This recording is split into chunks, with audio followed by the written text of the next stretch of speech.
When designing any hospitality space, one of the key questions for us, certainly at the start, is just really trying to dig down to kind of why that space exists. What is it that space is trying to communicate? What's it trying to say? How is it want to make people feel?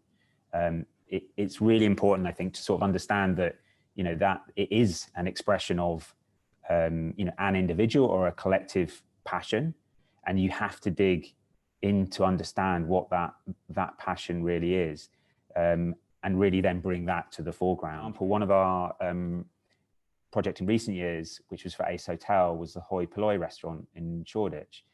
And one of the ways that it was envisioned was kind of almost like a sort of a 24-hour diner, sort of taking reference almost from the kind of like the Wolseley in terms of like quite an elevated 24-hour diner. So, why shouldn't you be able to kind of, leave a club at 2 a.m, go into an environment that was really nice and have a really nice, have some nice food that is very, high quality, lovely environment.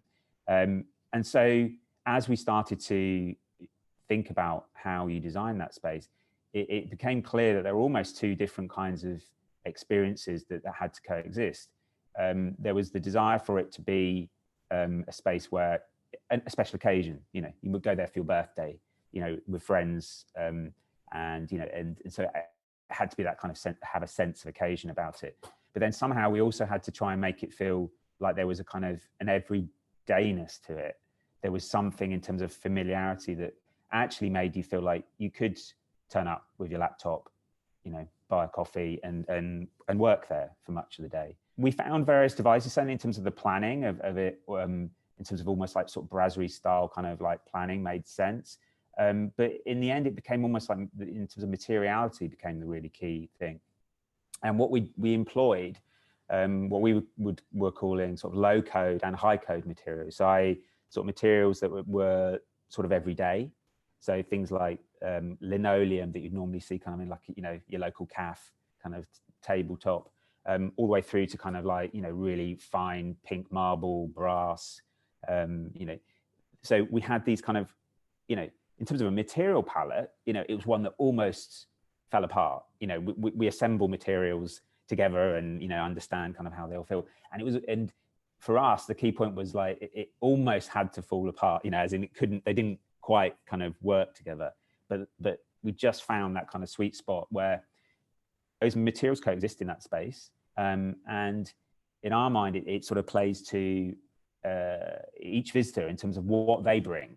So everyone brings stuff to a space, as in, I don't mean like bags. I mean, like in terms of your mindset and how you're feeling and what you're looking for. The public spaces that are being created at the moment are, well, private for one, but most of them interior, and I think there's very, when you look at kind of like the shifts in cities in terms of at different areas, in terms of, obviously we're in London very lucky to have, huge parks that were created at a certain point that are public spaces. But now, particularly with the way, we're, looking at spaces with brands and other kinds of people, the importance of having that kind of connect to that location and create spaces for people to gather and come together.